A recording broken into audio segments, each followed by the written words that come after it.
नमस्कार, मी पूनम पाटील. सासू सुनेच्या किचन मध्ये आज आपण बनवणार आहोत गवार फ्राय. त्यासाठी लागणारे साहित्य पाहूया.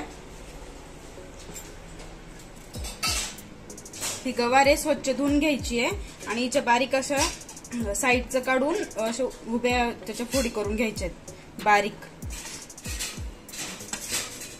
हे तांदूळाचं पीठ आहे, बेसन पीठ, थोडा चाट मसाला, मीठ, अर्धा लिंबाचा रस, हळद, धन्याची पूड, काळा मसाला आणि लाल तिखट. चला तर आपण स्टार्ट करूया. आणि हे तेल आहे फ्राय करण्यासाठी, जसं आपण भेंडी फ्राय करतो ना तसं.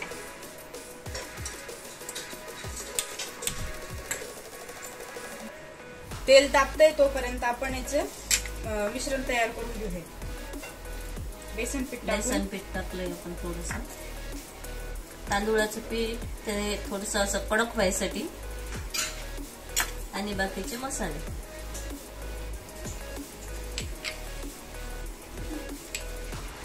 चाट मसाला थोडासा टाकायचा, भारी लागतो. हळद, चवीप्रमाणे मीठ आणि लिंबाचा रस. मिश्रण करून घ्यायचं छान. लिंबाच्या रसामुळे तो सगळा मसाला पीठ ओलं झालं आणि ते शेंगाला चिपकून राहिलं. जर गरज वाटल्यास थोडस पाण्याचा शिपका मारायचा. आपलं मिश्रण बरोबर लागलंय सगळ्या गवार शेंगला. आता आपण मंद आचेवर तळून घेऊ.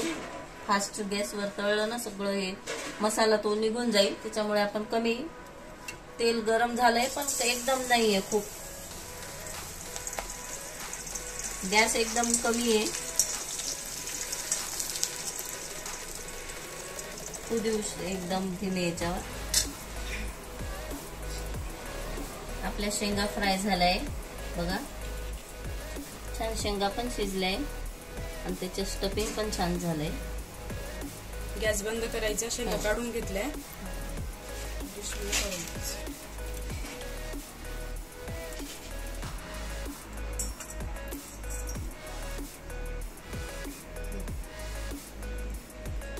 आपल्या शेंगा तयार आहेत, छान झाल्या आहेत. नेहमी आपण भेंडी फ्राय खातो, तर आता गवार फ्राय पण खा. नक्की जरूर ट्राय करा, शेअर करा, सबस्क्राईब करा, कमेंट करा. थँक्यू.